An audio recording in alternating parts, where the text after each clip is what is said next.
All right, real quickly before we move this and put a drum on it, that little piece that's got stepped out, that goes right up here in between these two, and that's going to hold the top of the drum.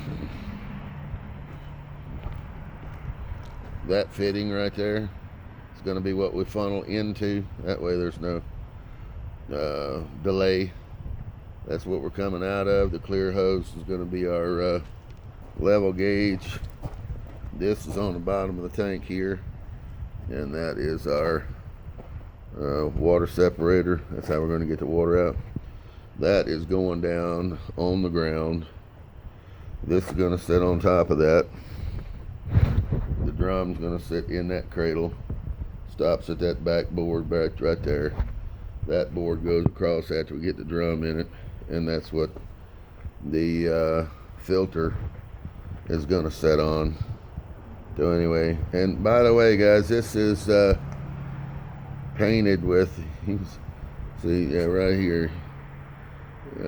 We had a little trouble. This is gasoline and roofing cement tar, and we had a bucket been sitting back there a while.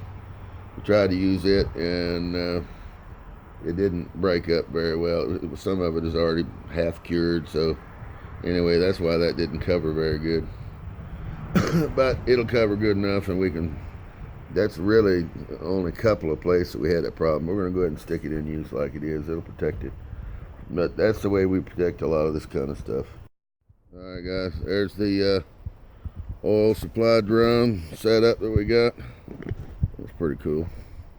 What we have is it's on a big skid, and it rocks back and forth. I'll explain to you why in a minute. There's the faucet for the oil coming out. A little space down there to set a drum on the bottom. While you're filling it up, we may hook a little hose to that. Up top is how we get the oil in there. After we get the oil in, that's how we get the water out. That's a water separator. So what we're going to do here, haven't done it yet, but we're going to figure out some way to make this into a filter, high volume filter, and that's the top of a 5-gallon bucket, and it just sits right inside of there. So we got, what is it, 1 3/8 hole, I believe, going into, you know what, I've been meaning to measure that. That's 2-inch PVC. So the ID on a coupling or on a fitting on 2-inch PVC is roughly 1 3/8. Whoops, 2 3. That's a 2-inch fitting, isn't it? I'll never understand this shit anyway. That's a 2-inch fitting, I know it is. Oh, it's a fitting, okay. So it's 2 and almost 3/4 on the outside, and 2 3/8 on the inside to get 1 3/8. So that'll be a pretty good flow. So we got 3 different ways. So anyway, that's the way that's going to just sit down in there, and that's sitting mostly on the barrel and that brace right there. We've got our clear tube, which is our oil level. We'll know how much is in the tank until it gets down to about right there. Then we'll just know we need to put some more in there. How are we going to fill it up? I got 3 different ways to fill it up. One is a oil pump that came out of an engine of a car. It's been modified and have 2 3/4 galvanized fittings threaded into one on either side of it. Works really good, but it takes a heavy duty drill to push it. And the other is an air fitting setup that goes into the bung on the transfer from tank here, and you connect the air compressor to it, but that's only got just a little over an 1/8 inch hole or something, or high flow fitting, maybe 3/16. So that's all the flow you're going to get out of is 3/16.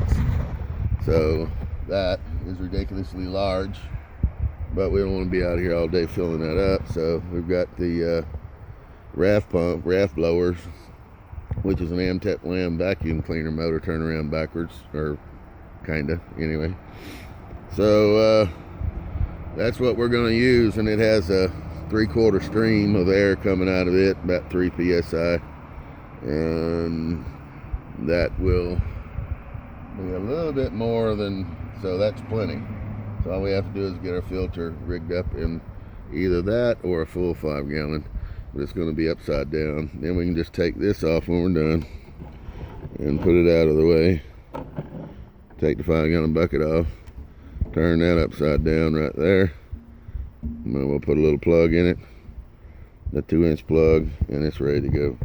Now, why is this thing, so you can see this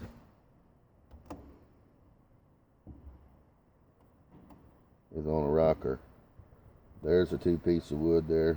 We got to touch up paint, and we got to paint those. One of them's going to go under here, and one of them's going to go under there whenever it's sitting level.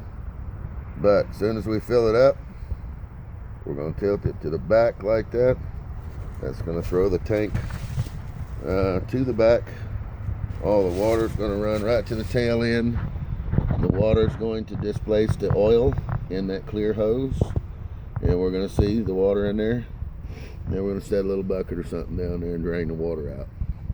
Then once that's done, we'll lean it back forward like this.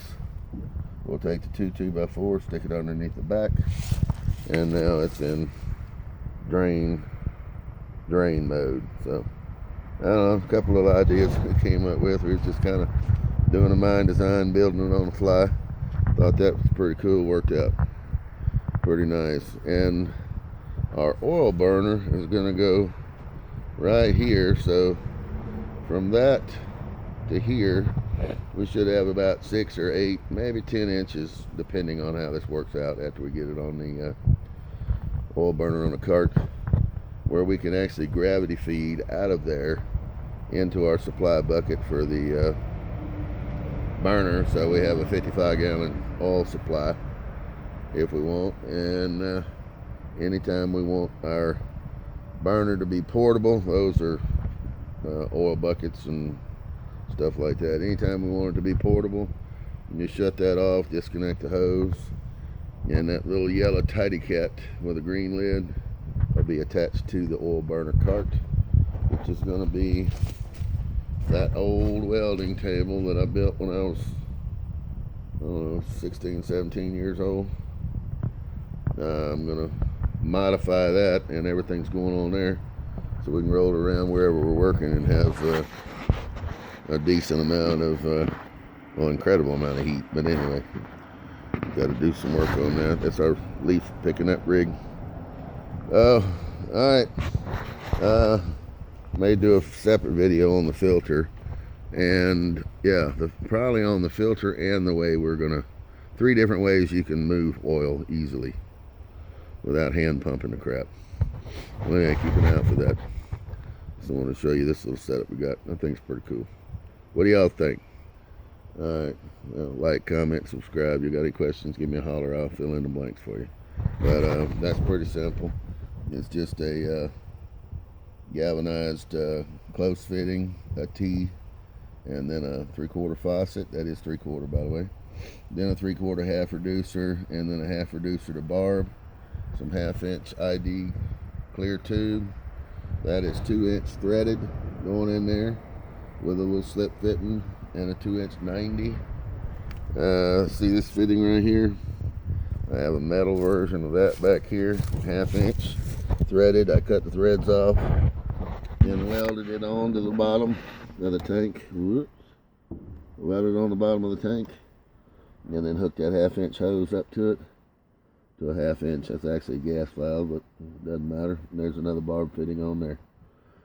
So when it leans back, I would think within a couple of hours at the most, the water should separate, run to the back, displace the water or the oil that's in that hose. The oil floats up, the hose becomes translucent to some point, and we'll see the water in there. Then we'll just drain the water out, come back later, drain a little bit more out, whatever it takes, and then we lean it back forward, put those 2x4s onto there, and it stays just like that until we get ready to fill it back up again. We'll get ready to fill it back up again, then we'll tip it back, leaning back, so whenever the water, we fill it up, all the water goes back to the back. Anyway, I think it's a pretty cool setup. What do y'all think? Cheers. Like and subscribe to the channel for the next videos.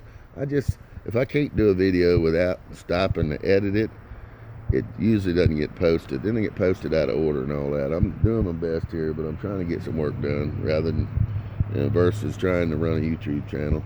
I just post stuff because I get a lot out of YouTube. It's just my way of saying thanks, putting neat little stuff that I do back on there for other folks to see. Alright, that's why you shouldn't be seeing any ads on my channel. I'm not monetized, not making anything off anything. Nobody's sponsoring me. I just do it because I appreciate YouTube being there. I appreciate you guys out there making videos. And just my way of saying thanks. Cheers. Bye.